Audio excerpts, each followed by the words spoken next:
On BBC One, Homes Under the Hammer. Hello and welcome to the programme. Now, we both enjoy dabbling in the property market and hope to snag a bargain along the way. But Martin, in today's competitive market, things aren't always that easy. No, but the best way to give yourself a good chance of success is to go along to the auctions.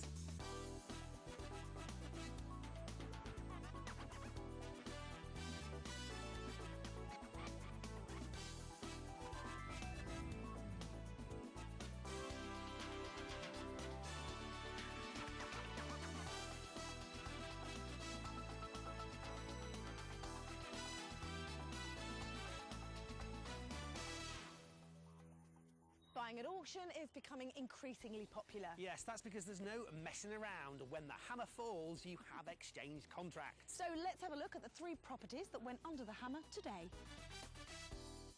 Coming up, I venture inside this ramshackle property in Lincolnshire to see if it's as bad as it looks from the outside. It is. I visit a property near Epson Downs that has more than its fair share of downs. The windows are broken, the carpet's disgusting, it needs a complete overhaul. And it's been 4 long years since we last saw this bungalow in Devon.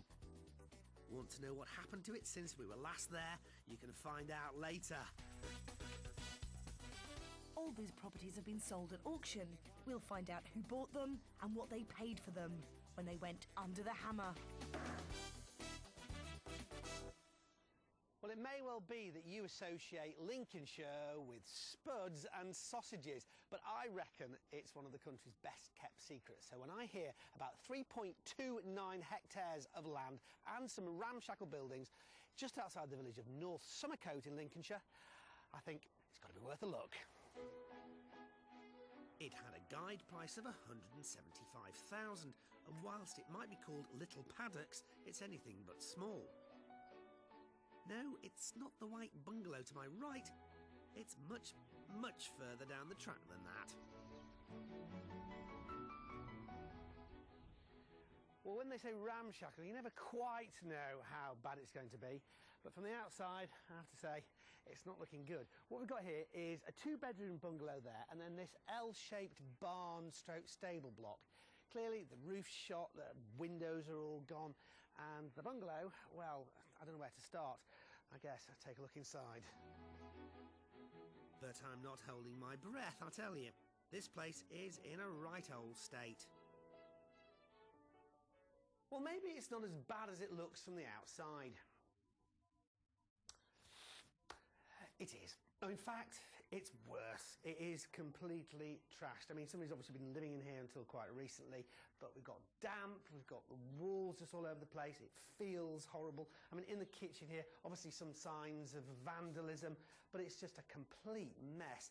Total refurbishment. I mean, this is really just a gut it and do it up job. On the other hand, maybe you should just knock it down. There are 2 bedrooms here and a bathroom in between them, just off the narrow corridor. But it's all very pokey and there's such a lot to do. If you can get the planning permission, it would be much better to start again, especially when you consider what the property's standing on. Well, come to the rear of the outbuildings and you start to see why this auction lot is so exciting. It is the land. 3.29 hectares, that's over 8 acres. What does that actually look like? Well, it goes as far as those trees in the distance there, stretches over that way as far as the eye can see. I mean, it's huge. What an opportunity to buy land. And so this is why I reckon this lot is going to be so interesting for a farmer or just somebody who wants to own a part of Britain. Absolutely brilliant. Not only that, but some of the land here is on the boundary of the village. If you could develop that with residential properties, you could be sitting on a gold mine. To find out more, I invited along a local estate agent. It is next to quite a large village. However, at the moment, the local plan says that there's no chance of developing. But if you own any land to and next to the village, there's got to be a chance one day, but we give no guarantees.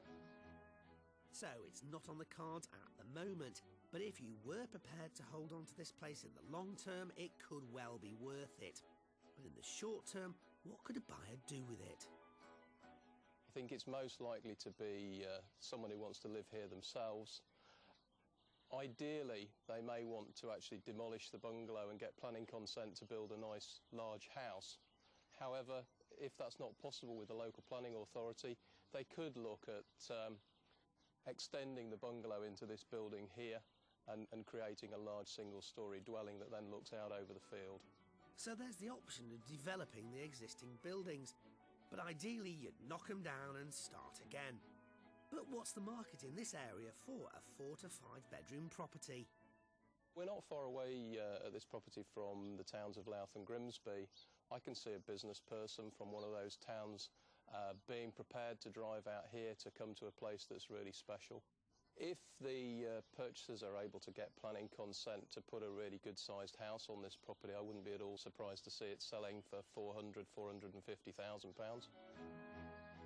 So even with the cost of rebuilding, there's an opportunity for a quick profit if a buyer got this for close to the £175,000 guide price.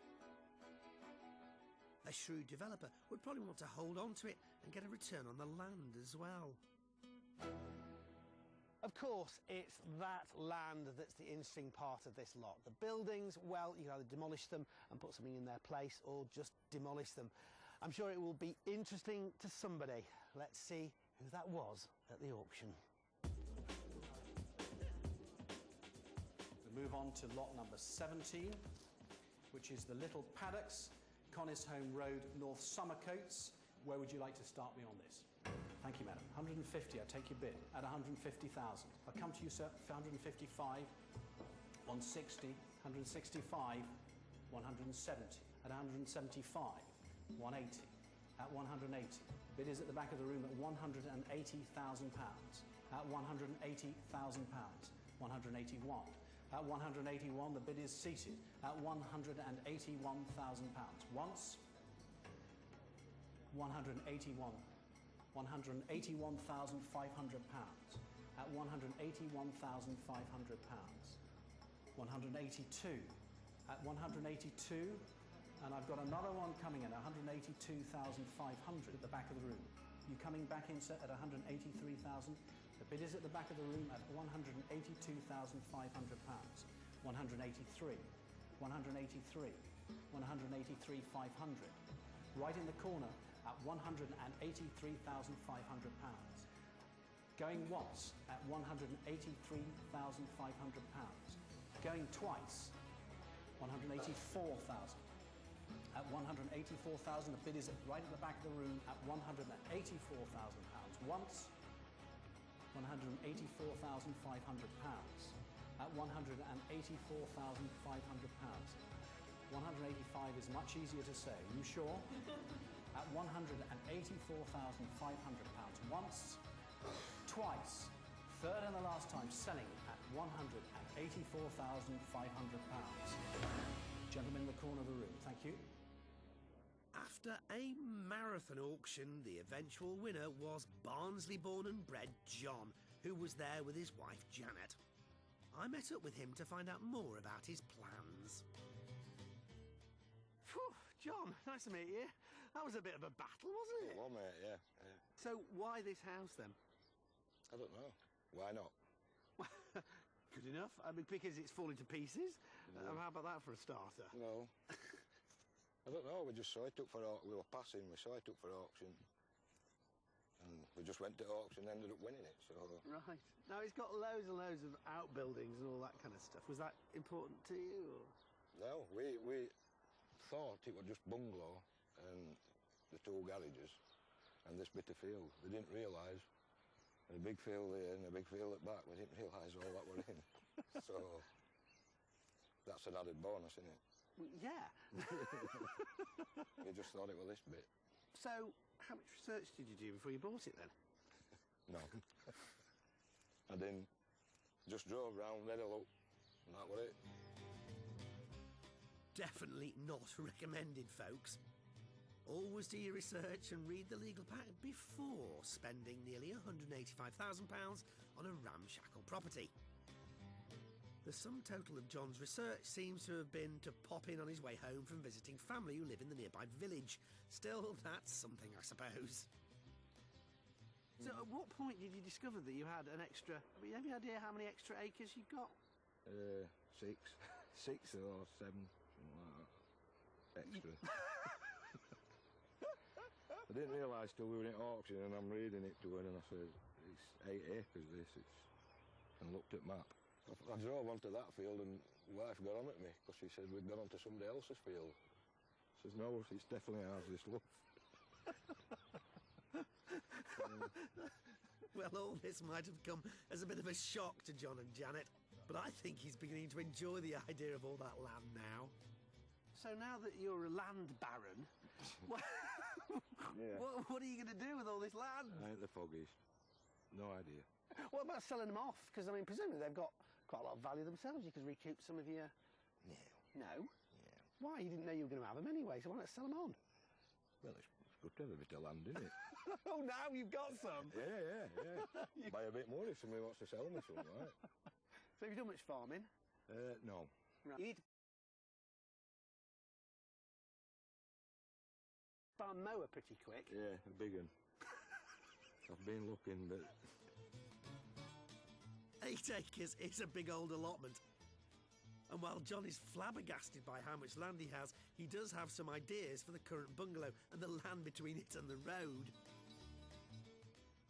I'd like to put a bungalow there. Right. A bigger bungalow to accommodate us all.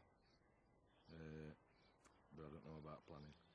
I've got somebody who's ready to rent this out off me. As soon as I've done it up, they want to move in here and rent this out. What, the little one? The little one. Oh, right. Some friends of ours. They're on about moving down with us. So John has a friend lined up to rent out the existing bungalow, and he hopes to build a new property for himself and Janet. With 5 kids, it'd have to be pretty big, which might not be to the planner's liking. But luckily, since all but 2 of John and Janet's kids have flown the nest, they don't expect any of them to want to move from Barnsley. They don't want to come, but we're coming, so... How old are your children? Oh, they range from 16 to 25. Right. So some of them might come and others might not. I don't think any of them's going to come, right, but... It'll just be you. We'll see. John has had a variety of jobs over the years, including a long stint as a miner. He claims to be a self-taught builder and, with a bit of help from his friends, hopes to get the existing bungalow renovated in around 3 months. Now, do you have any ideas what you might do if you can't get your planning permission for your new bungalow? Looking to seeing about getting this done. So if somebody could rent that, you could do this up maybe and live in it yourself? Start from scratch. Well, yeah, but it has potential. Yeah, oh yeah, it is. You can only make it better than it is. In terms of the internal layout of the bungalow then, I mean, it's obviously in a right old state. Any ideas what you might do? Strip it all out, start again. Everything, new. Bathroom, kitchen, floors, eating. Yeah, everything. John's also thinking of adding a conservatory at the front of the bungalow. He's not yet sure of his budget, but he knows that it'll be at least £10,000. My guess is it could turn out to be a lot more. Well, as John disappears off to buy himself a very big mower and ponder exactly what he's going to do with this place, we rejoice in the wonderful stories that come up on Homes Under the Hammer. Absolutely hysterical. Is it worth doing at this bungalow? Well, I don't think so. Is it really the sort of plot of land that somebody who knew a lot about agriculture should be buying? Well, yes, I do think so. But did either of those things happen? No. What's going to happen? I really don't know. Join us later in the programme to find out. I'm in Epsom in Surrey, famous for the Epsom Downs racecourse, home to the Derby Festival. Fast trains can get you into London Waterloo in less than 40 minutes, and because of this and the beautiful local countryside, Epsom has become a commuter heaven. I wonder if today's property will fall at the first hurdle, or will we draw a winner? Epsom salts, the old-fashioned mineral cure-all, take their name from this former spa town in Surrey. Although today it's a busy suburban centre with excellent road links into London and out onto the beautiful Epsom Downs. The house I'm here to see is on Eleanor Avenue. It's just outside Epsom in West Ewell. Well, the house itself is an ex-local authority mid-terrace. It's got 3 bedrooms and a guide price of £155,000. Now, I've done my research and I know for that money in this area, you're unlikely to be looking at anything over a 2-bed. It looks as though the garage has been converted into some extra living space. Not a bad plan. I'm going to have a look around. This estate was built around the 1970s and appears well maintained and really quite tranquil. Unfortunately, the property looks like it could do with a good dose of Epsom salts itself. Okay, well, this house is a little bit tatty on the inside, but you kind of get to expect that with auction property. And it's almost as if when you walk in, all the rooms seem to splinter off. You've got like a bedroom and a bathroom behind me. It's almost as if that's a separate entity, like a granny annex. You've got the stairs leading to the bedrooms, and through here, a really old-fashioned sort of lounge area. It all needs completely ripping back and starting again. The windows are broken, the carpet's disgusting. It needs a complete overhaul. Now, where's the kitchen? Ah, here it is. And this is a really nice room. All the units are running along the wall. It's nice square shape. You've got a big window letting lots of light in. I think these kitchen units will have to go. They look quite old. I don't think they're salvageable. But the good thing is that you go from the kitchen into this room here, and it's almost like a mirror image of the room next door. I'm just wondering, if you took out this partition wall, you would really open the space up. Kitchen, lounge, dining area. It really does have the potential to be a great family house. The house is smelly and tatty. I don't think those air fresheners are going to make the viewing experience any sweeter. But hold your nose, and it feels quite spacious with that large entrance hall and big windows. Upstairs, there are 3 bedrooms, all a decent size and similarly grubby. Renovation-wise, I don't think there's much to worry about here. The patch of peeling wallpaper in the master bedroom should be investigated, but I've seen worse. The bathroom could also do with some attention. I doubt that 1970s suite will ever be a design classic. Okay, it's not the most attractive place, but it's a good solid box of a house with a garden and parking. But with that £155,000 guide price, the great space and good transport links, it says rental investment to me. I asked a local estate agent what he thought. The estate was built around the mid-70s. It's now a mix of owner-occupied properties and still council tenants. It offers very good value for money, and it's within walking distance of West Hill Railway Station, which is very popular for commuters. So what is the rental market like in this area, and how much could you get in this case? There's a huge rental market around the Epsom Newell area. In my experience, the property would rent for around £1,100 a month. With that £155,000 guide price, this property could be a really good bet. How much could you make from renovating and selling on?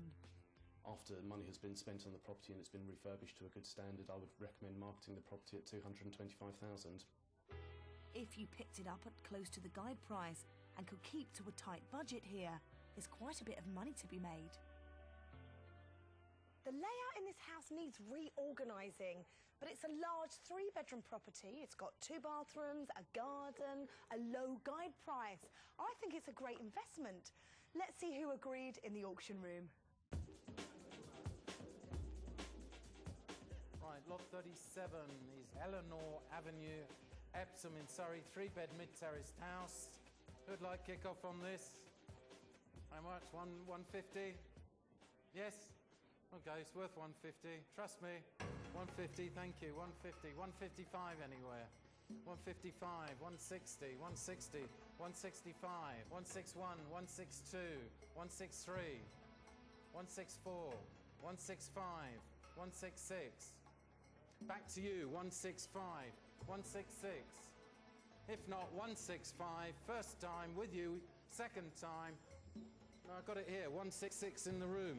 167, 167, 168, 168, 169, 169, 170. Back to you, 169 in the room. Anyone else? 170 on the phone? 170, 171 in the room, 171, 172 on the phone, 172, 173 in the room. Take a half, try and help. 500, first time, second time, third and last time. Have you all done? I got 172 and a half, 173, 173 and a half in the room, 174 on the phone, 174 and a half in the room. Yeah? Well done. 174 and a half, 175. What now? No? Let him have it. 175 to the phone, 175 and a half. Anyone else? 175 to the phone, first time, second time, third and last time. Have you all done? Sold to the tone, phone. Well, on the other end of that phone with a winning bid of 175,000 was Ryan. He runs a cleaning company and dabbles in property development on the side. I met up with him, his wife Donna and baby Summer to find out exactly how he planned to clean up with this one. Ryan, congratulations. Thank you very much. Why did you want to buy this property? Just really good value, really. I know the area a little bit. I watched this house. It was actually on the market, on the open market for, I think, at least 2 or 3 months that I was watching it, for a lot more than I got it. So how much was it on the market for? I think 199,950. So you must be really pleased with what you paid at auction. Yes. So when the hammer went down at 175 and you knew it was yours, yes, how did you feel? I was happy I had somewhere to go to actually work on and potentially live. So I knew where we were actually going to possibly. So what do you mean you've got nowhere to live? Where are you living at the moment? Are you going to move into here? We may move into here. We're going to do it up as nicely as we can. Potentially live in it. Potentially let it out. We're not sure at the moment. Really, is the honest answer. So where are you currently living? I'm living with my in-laws. And how is that? How is that? It's great. It's great. Really nice people. So you know, nice close family. You know, grandparents can pop in and see little Summer whenever they want. As Ryan will be doing a lot of the work on this property himself, it's going to be really useful to have the grandparents around for babysitting duty. So what are his plans here? I know a lot of it in here is just surface debris, you know, lots of old junk and mess everywhere. Structurally, how does it stand? Because I have seen a few bits and pieces upstairs that would worry me, a little bit of damp and... There's a few things. I've got that covered, so I don't think there's anything, you know, horrific. Nothing scary here, really. It's I've done a lot of it before, so... What about in terms of layout? Because to me, that's the thing that's wrong with this property. It needs a bit of reorganising, doesn't it, inside? It does. It's got, you can see from the front, the garage has been converted into, you know, yeah, maybe a downstairs bedroom or a reception room. We've definitely got a situation going on with the lounge and the dining room. I think we need to open that space up. We'll definitely probably check out the central wall, maybe possibly take this out, just give us a bit of a kitchen, breakfasty area, just to utilise the area here. But this whole house does need a complete programme of refurbishment. I mean, the kitchen needs to be changed, the bathrooms need to be changed. Don't you like the avocado bathroom? No. No, that's coming in again. Oh, sorry. No, that's going. That's definitely going. It's I'll leave it out there with a little sign, and you never know, somebody might take it away. I doubt it. You know, I doubt that. No, Ryan, I'm sorry, but I don't think anyone will be interested in that bathroom suite. But he is hoping to salvage some of the kitchen units. He's budgeted around £10,000 to £12,000 to do all the work here. He sees the project as part of a long-term strategy for him and his family. It's very nice to actually be able to put value into your own home. It's often not about liquidating the money and buying flash cars and things like that. It's just about jumping up that ladder and having the bigger rooms and the extra bedroom and the extra reception room just to make your life more comfortable, really. Ryan, you are a busy man. You've got a little baby to look after, you're renovating this house, you've got a cleaning company. How are you going to cope?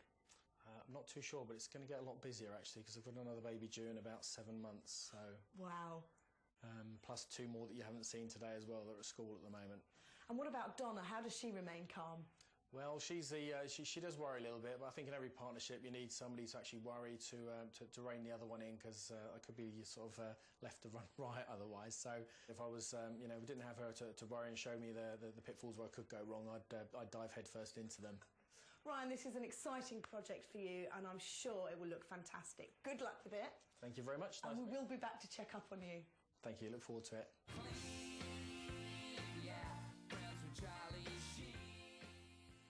Ryan and Donna are busy people juggling family, business and property developing.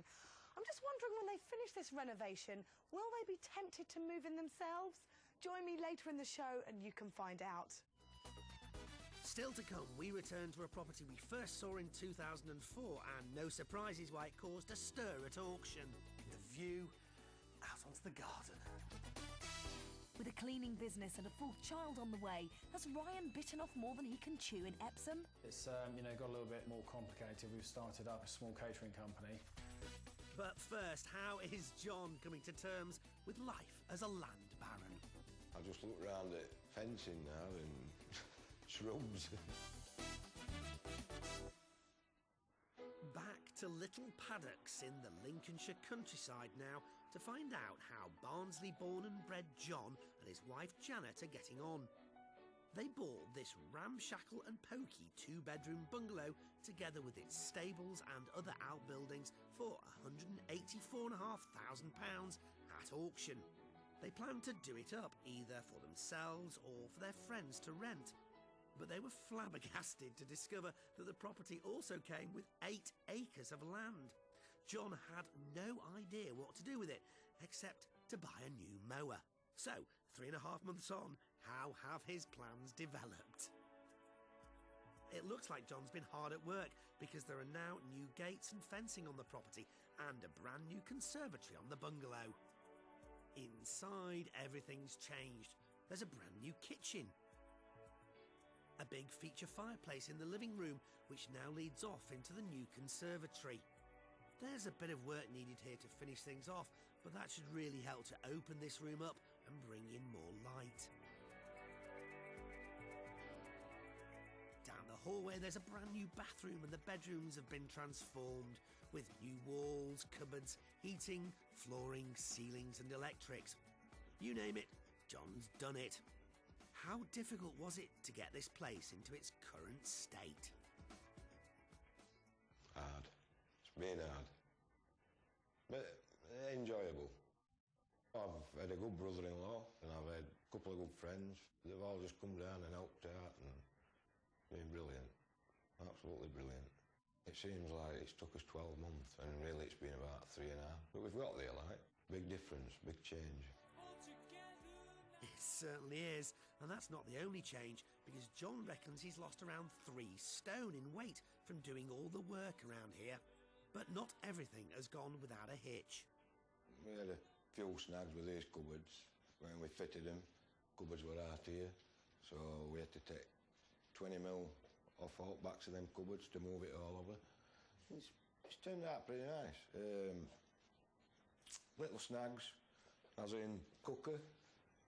Can't open cooker door unless you've got a wonky angle. Problem solved. But it's come together nice. That's only really snag we've had. Well, I'm sure John will have a more permanent solution to that cooker door problem soon, and there are some other doors in this property that have needed to be replaced. But there was a bigger concern out here. One of the problems we had here was drains were backing up, so we had to renew all drains. But to get to drains, we had to clear all this up to about here with muck. So we had to move all that, dig all drains out, put new drains all the way through. There were a week's work there. So, with all that work to undertake, wasn't John ever tempted just to knock all this lot down and build something bigger in its place? No, it's just right size. It's just right for me and wife anyway, so I'm pleased we've done it up how we've done it up. But it looks as though it could be a while before they're ready to move in, because although John and Janet are looking forward to settling down in their new peaceful surroundings, the rest of the family aren't quite so keen. They have 5 children, and 2 of them live at home, including their youngest daughter, who's 16. I said, I'll get you the quad, I'll get you the pony, I'll get you this. But no, not interested. I've got to wait till they all leave home, haven't I? And when they all leave home, then I can come down here permanent, like. So It sounds as though John might need time to get used to all the land he owns now. All my perspective, my thinking, my perspective just totally changed. I just look round at fencing now and shrubs and tractors and trailers. It's weird. John and Janet spent £184,500 on this place at auction. By the time he's finished doing up the bungalow, John reckons he'll have spent another £25,000. Add in all other costs, including machine hire and a new mower for Janet, and the total cost comes to £215,000. So has all that hard work paid off? I've invited along 2 local estate agents to find out what they think of the renovation. The place was barely habitable when I came here last, and it is now transformed.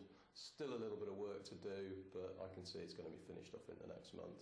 There has been considerable work carried out on the property since it was purchased, and all of that to a good standard, although not quite finished yet. First impressions as I drove up towards the property were it had a large plot, but it was a small property. John and Janet are working with architects and local planners to find ways of extending this place. Their original plan to build a second bungalow was refused, but they might be allowed to convert some of the other outbuildings to add more space here in the future. It could be that in a slower property market, that strategy has its advantages. I have to say, when we sold the property, I kind of thought someone would work up a planning permission here to perhaps demolish the bungalow and build a large house on the site. However, it's very sensible what they've done with the property. With hindsight, we are now in a much more difficult part of the property cycle. For a relatively small investment, they have increased the value of the property that they've got and made it a very pleasant place to live. Remember, they'll have spent around £215,000 once the bungalow's finished. So, how much value have they added, and how much more would they get from converting the stables? The property as it stands now would probably realise £250,000. If they had knocked down the building or extended into the buildings outside, then I think you'd have probably seen possibly another 100 to 150,000. I think as we stand at the moment, it would realise somewhere around 250,000, despite the difficult market conditions, and we may go a little more than that when they've finished off the work that they're doing. So that could mean a £35,000 to £40,000 profit for John. How does he feel about that? Well, it's a bit more than what we thought. I mean, we ain't done it for profit. We've done it for us. But £40 grand profit's not a bad thing, like, for a few months' work. There are a few more things to sort out here, but for now, with most of the hard work done, John reckons it's time for a rest. And what better way to relax than to take a nice stroll in the garden, all 8 acres of it. Time to take a trip down memory lane now, back to 2004 and the picturesque village of Chardstock near Axminster in East Devon. It dates from the 16th century and has a timeless quality with its rural charm and gorgeous old cottages. The property I was visiting back then wasn't an old cottage though. It was this detached 2-bedroom bungalow tucked away in a peaceful location just a short walk from the centre of the village. In 2004, it had a guide price of £160,000. Well, in terms of design, it's a fairly standard bungalow. Into this entrance hall area here, you've got 1 bedroom there, loo, separate bathroom, another bedroom here, and through into where it starts getting really nice. This is the front lounge. You've got an open fireplace, but the best thing, the view out onto the garden. This is really special. 1/3 of an acre of breathtaking gardens with sizable lawns, winding pathways, and an array of flowers and trees surrounded by superb open countryside views. Well, the kitchen is not exactly massive, but, you know, reasonably serviceable. And these units, Well, you could leave them in or you could rip them out, depending on what you wanted. But one big surprising and lovely feature, look at this, a wonderful old Arga. So all in all, it's looking pretty good so far. However, there is one potentially very big problem with this property, and you don't get to see that until you go outside. The bungalow is constructed in a fashion called Cornish unit. What that basically means is you've got these pillars here, and between them, these concrete tiles that are laid almost like roof tiles. Now, intrinsically, it's not a bad construction method. It's watertight, and let's face it, this bungalow's been here for, what, 50 years, and it's still going strong. However, when it comes to getting either a mortgage or insurance, it's classed as non-standard construction, and that means that this house is probably unmortgageable. At a guide price of £160,000, that could be a real problem, as not many people will be able to buy this property without a mortgage. I think someone will knock this property down and build a home much more fitting for this superb location. Let's find out what happens when it goes under the hammer. Here in Plymouth, there's a busy crowd, and at least one of them must have an eye on building their dream home on that magnificent plot of land. Detached. Bungalow, 2 bedrooms, lots of scope, nice views as well. It's £180,000. If you've been there, you cannot fail to enjoy what you see at Chartres, at Charles Street, at Charles Stock. £180,000. 170. Detached, someone's going to... 170. 160 will go. 160, I've got a 160. At 160, 162, driven down. Imagine yourself sitting there this afternoon having bought it. 164. 166. At £166,000 then. At £166,000 for the first time. At 167, 167, at 100 is sat. 100, if you don't believe me, just wait around and it'll go away from you. 168, 169, 169, 169, 169, 170, at 170, at 170, at 170 is sat. At 170 is sat, looking to my left, at 170, at 170. Been in the market quite a long time, this one today. At 170 I've got. At 170 we have. At 170 for the first time. At £170,000 for the second time. At 170, I'm selling sat. Job done at £170,000. Sir, well done. And the new owner is Ian. His background is in teaching, but he seemed very confident in the auction room. I met up with him, his wife Leslie and family back at the bungalow to find out about their plans. So here we are in your lounge. It must have been that view, one of the things that hit you. It was. What a view. It is amazing. Gorgeous. Phenomenal. I couldn't believe it. When I walked in and saw it, I was just gobsmacked. It's just beautiful. My ideal, what I've always wanted, to have a view like that. And now I've got it. That's my view. Well, I think we've found Leslie's favourite part of this purchase, and it's easy to see why. But was that the only reason? So what was it about this house? Because I could knock it down and build my dream home. That's what it's all about, in the dream location. And, you know, it wasn't a question of modernising it or extending it. It was knock it down and start from scratch. So it was our future, if you like, was going to be created here. And for me, that is just a sensational feeling.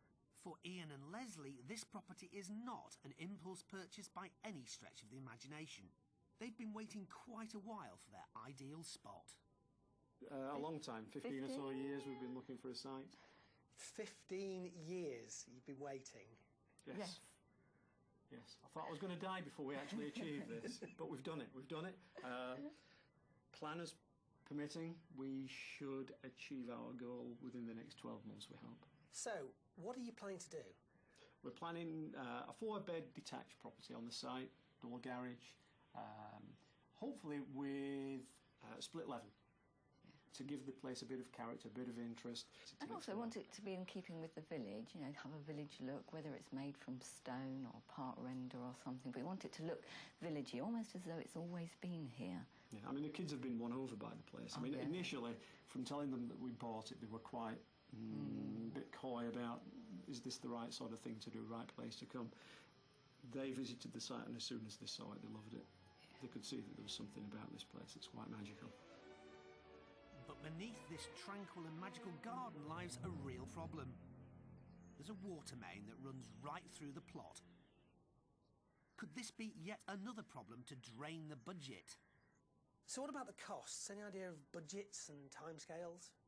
It's a tongue-in-cheek costing at this stage. We've still got a lot to work out, but yes, we do. We reckon in between 120 and 150,000 for a complete build. Ian gave up his job as a technology teacher to work on this project full-time, and with his previous experience as a carpenter, he will save money by doing some of the work himself. But how long will it take? Approximately a month to get the planning application in, and approximately 2 months thereafter. Yeah. And then 3 months' time, knock it down, maybe? I would say 3 months from now, this place won't exist. 12 months from now, hopefully we should have completion. Yeah, we'll have moved into our wonderful dream home, and I'll enjoy that view every day. Listen, it really is a lovely end to the story. Good luck with your plans. Thank you very I'm really much. delighted for you. All the best. Well, that 12-month schedule turned out to be a little optimistic. When we first went back to visit Ian and Leslie back in 2005, they were still waiting for planning permission, and not much had changed in Chardstock. But 4 years later, they now have their dream home, and we'll find out what it looks like later in the show.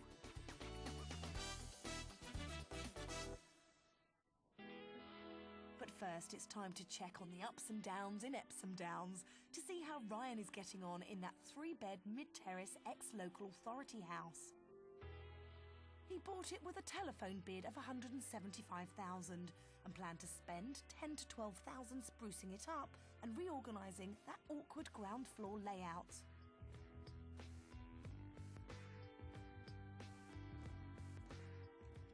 When I first met up with Ryan, he wasn't sure whether he'd be renting the property out long-term or perhaps moving into it with wife Donna and their 3, soon-to-be 4 children. 2 months on, how has the renovation gone, and has he come to a decision? Well, with our plans, it's got a little bit more complicated. We've started up a small catering company. While we were away on holiday, we just speculated a little bit, put the property on the market while we were away, and we were lucky enough to get a purchaser to take it on in the current condition and just save that extra work that just at the moment I just don't have time for, unfortunately. Wow, so this is a real change of tack for Ryan, and now he is planning to sell the house. But how much for? It's under offer for $200,000 at the moment. We knew we could get a little bit more at least back for it if we went ahead and did the work ourselves, but it just seemed a little bit more sensible to take a small profit and let somebody else have a bit of profit after doing the work themselves. Remember, Ryan paid $175,000 for this place. But in the 2 months since he's bought it, it doesn't look as though he's had to spend much getting it ready to sell.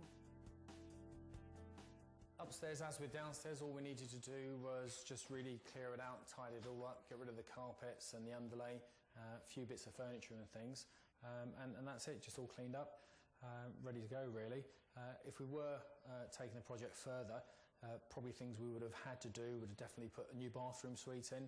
This banister is a little bit of an illegal height, needs to be a lot higher, stop people toppling over it, would have had to do that. And then just really firm up the floorboards, some of them a little bit creaky, and just carpet, but then, that's something we don't have to do, unfortunately, on this project.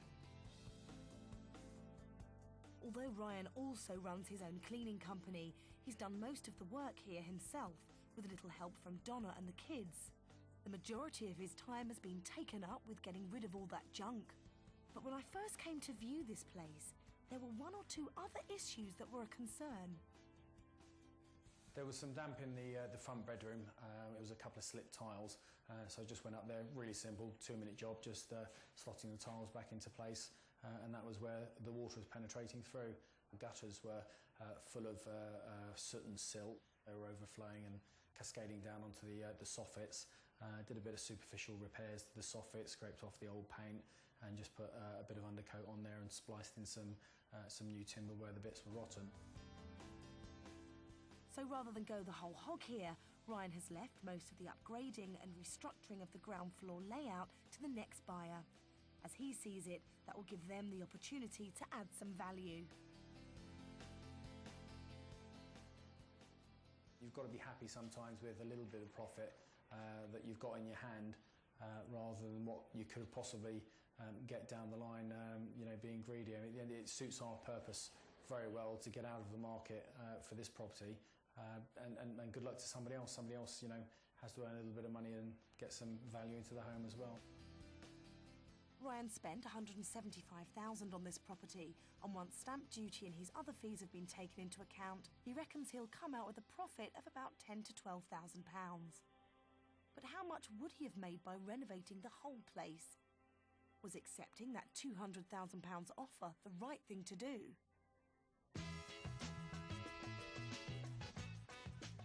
To find out, we've invited along two local estate agents. What do they think of Ryan's decision to sell?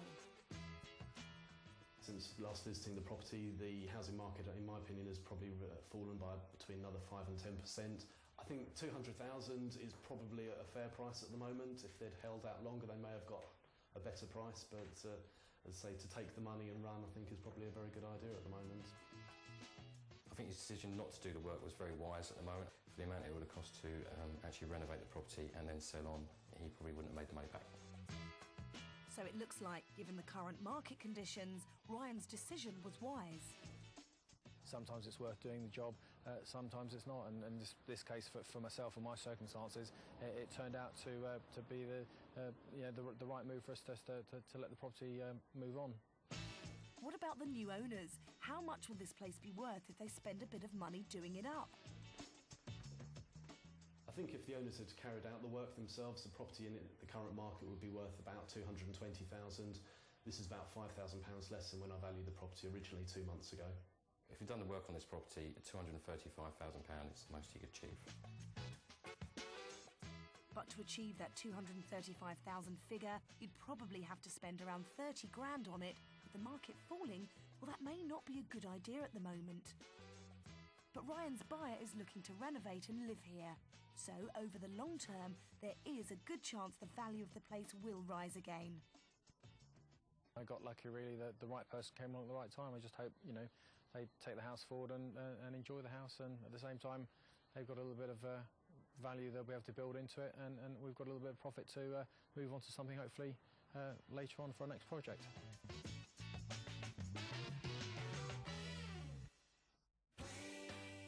For the time being, Ryan and Donna will be staying with Donna's parents. I think with a cleaning business to manage, a new catering company, and 4 kids to worry about, Ryan may well have his hands full. So it looks like his property development ambitions will go on the back burner for a while.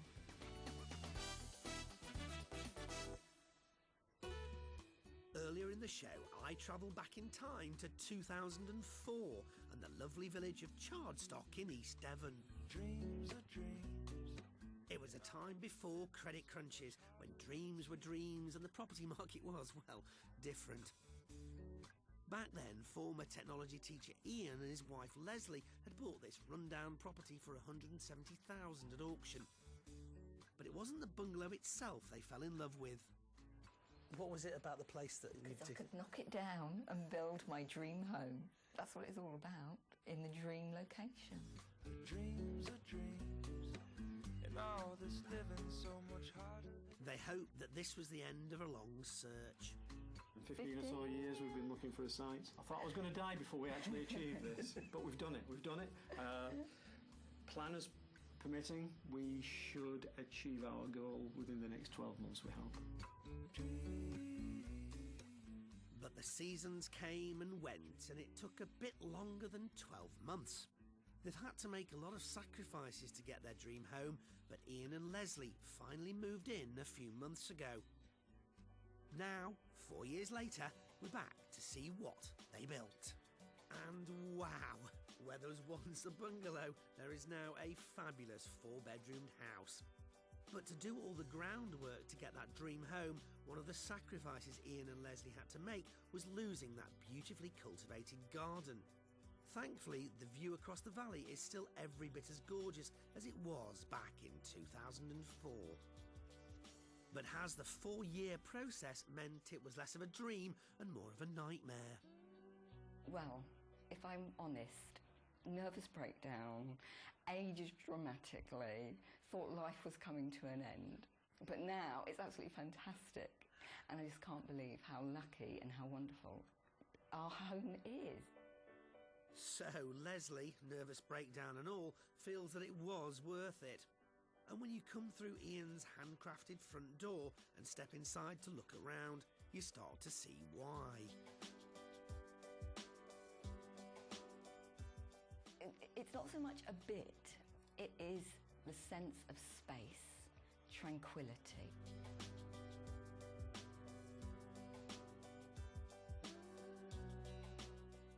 Every room I walk into, I just have a lovely sense of peace and a sense of intense satisfaction. The house has been finished to a really high specification. It is my dream home. I love it. So the final product is just what they wanted. But the process of getting there over the last 4 years has been rather more painful. I honestly didn't know that it was going to take this long, that it would be so difficult, that we'd be moving in and out of different temporary accommodation. If I'd known all that beforehand, I'd have said no way. I wouldn't have gone ahead with it. Well, I never. I didn't know that. Yes, a new build can often be more complicated and daunting than it first seems. In this case, getting planning permission for the house Ian designed and then getting contractors in to build it to his exact specifications was a lengthy process. For 2 years of this, the family had to cope with living in rented accommodation. When the first opportunity came to move into here, we did. And we lived in one room, effectively, for a few months whilst we put together the rest of the house, bit by bit by bit. No kitchen? No kitchen. Lived with a microwave and a kettle for and a toaster. At least 2 months. Yeah. Finally, that's behind them, and they've been living here for several months now. And what a house they've got. Not only has the kitchen got slightly more than a microwave, but there's also a spacious living room, dining room, study and downstairs bathroom, as well as 4 bedrooms.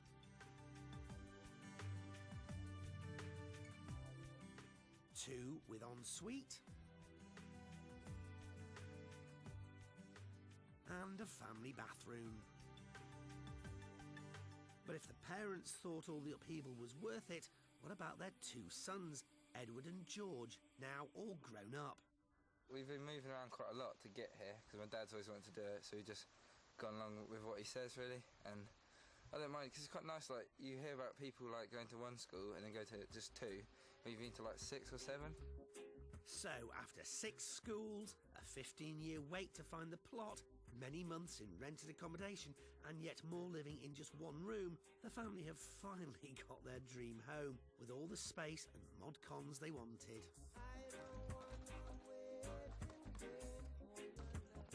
But unbelievably, after going through all that, they've decided to sell. 2 principal reasons. Where we are living is a little bit out in the sticks in respect of proximity to our son's school, and we really would like to be close to the school. And the other issue is we'd like to do this again at some point. Ian has discovered he loves building and he wants to build another home, and I'm kind of thinking, well, you know, I coped with it once, I can cope again, but I'll be so sad to leave this because I love living here, I love the countryside, and I just love being in a small village. It's just wonderful. And I'm also can't really believe that the second house is going to be as good as this one. So it seems Ian has got the building bug, but it may not just come down to wanting to do another one. They need finances from this to do the next build. So how did their 150 grand budget stand up? We were pushing the boat out in the first instance to ever believe that we could do it within the budget that we'd set. We exceeded the budget, I would say 25% over budget. I have the view that the universe provides. It provided us with this plot of land, it provided us with the means to build it and complete it. And I know that financially we will be okay. But will they? Their original purchase price was $170,000, and their budget to build this place has risen to nearly $200,000.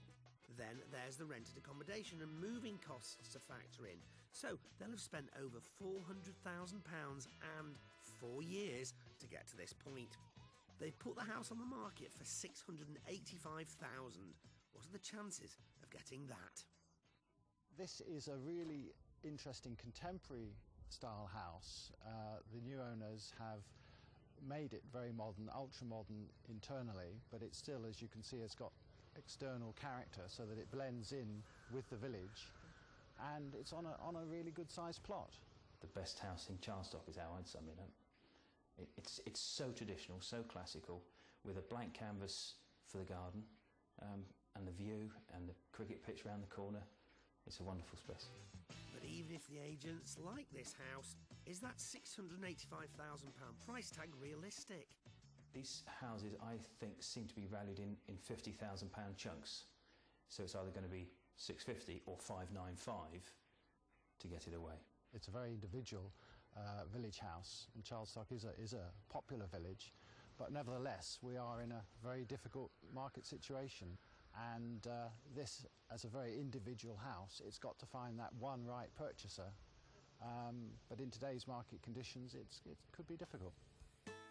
This is a challenging market, and the trouble with building your dream home is that it may be difficult to sell to someone else.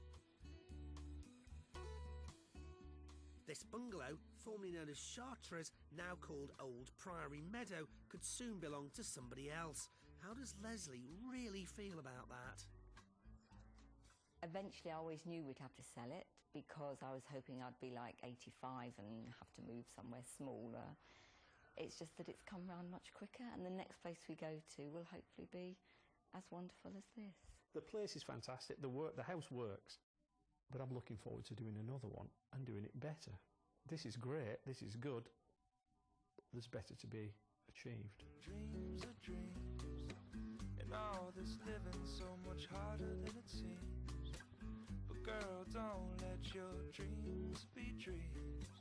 You know this living's not so hard. Well, it may seem daunting, but they've done it once, and I'm sure Ian and Leslie can do it again and create yet another dream home.